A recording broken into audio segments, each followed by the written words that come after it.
कभी सोचा है कि क्या कोई ऐसी सीक्रेट पावर हो सकती है जिससे किसी से भी अपनी बात मनवाई जा सके? अब देखिए, ये कोई जादू टोना नहीं है, बल्कि ये है साइकोलॉजी का एक बहुत ही दिलचस्प पहलू। तो सवाल ये उठता है कि क्या सच में ऐसा कोई विज्ञान है जिससे किसी को बिना कुछ कहे चुपचाप कंट्रोल किया जा सके? चलिए आज इसी दिलचस्प सवाल की थोड़ी पड़ताल करते हैं। लेकिन हाँ, इससे पहले कि हम आगे बढ़ें, एक बात साफ कर देना जरूरी है। देखिए, यहाँ जो भी बताया जा रहा है वो सिर्फ जानकारी और ज्ञान बढ़ाने के लिए है। इसका किसी भी तरह से गलत इस्तेमाल नहीं होना चाहिए। तो चलिए अब शुरू करते हैं हमारी उल्टी गिनती।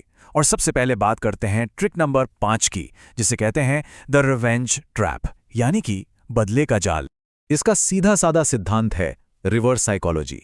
हम सबने कभी ना कभी महसूस किया होगा कि जिस काम के लिए मना किया जाता है ना, उसे करने की इच्छा और भी ज्यादा बढ़ जाती है। बस ये इंसान का स्वभाव है। जैसे मान लीजिए आप किसी से कहते हैं, अरे एक काम था पर चलो छोड़ो, थोड़ा मुश्किल है, शायद तुमसे नहीं हो पाएगा।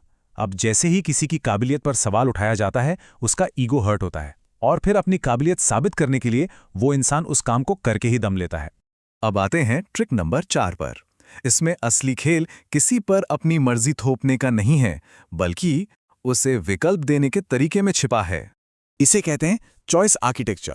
मतलब सामने वाले को ऐसा लगता है कि वो अपनी मर्जी से कुछ चुन रहा है, पर असल में उसे जो ऑप्शन दिए गए हैं वो पहले से ही एक तय नतीजे की ओर ले जाते हैं। सोचकर देखिए, अगर कोई पूछे बाहर चलें, तो जवाब हां भी हो सकता है और ना भी। लेकिन अगर पूछा जाए आज पिज्जा खाएं या बर्गर, तो अब दोनों ही ऑप्शन का मतलब है कि बाहर जाना तो तय है। देखा, नतीजा तो वही निकला। असल में बात यह है ना कि बहुत ज्यादा आजादी या बहुत सारे विकल्प लोगों को कंफ्यूज कर देते हैं। जब उन्हें कुछ गिने चुने ऑप्शन मिलते हैं तो उन्हें लगता है कि कंट्रोल उनके हाथ में है, भले ही ये सिर्फ एक एहसास हो। हमारी लिस्ट में अगली जो तकनीक है, नंबर 3 पर, वो गिल्ट यानी कि अपराध बोध की बहुत ही पावरफुल भावना का इस्तेमाल करती है। जब किसी को यह महसूस कराया जाता है कि वो कुछ गलत कर रहा है, तो वो अक्सर डिफेंसिव हो जाता है और बात मानने के लिए तैयार हो जाता है। ये बिना जोर जबरदस्ती के किसी से अपनी बात मनवाने का एक बड़ा कारगर तरीका हो सकता है। जरा इस लाइन पर गौर कीजिए। कोई बात नहीं, मैं समझ सकता हूं। अगर मैं इतना जरूरी होता तो शायद तुम वक्त निकाल ही लेते।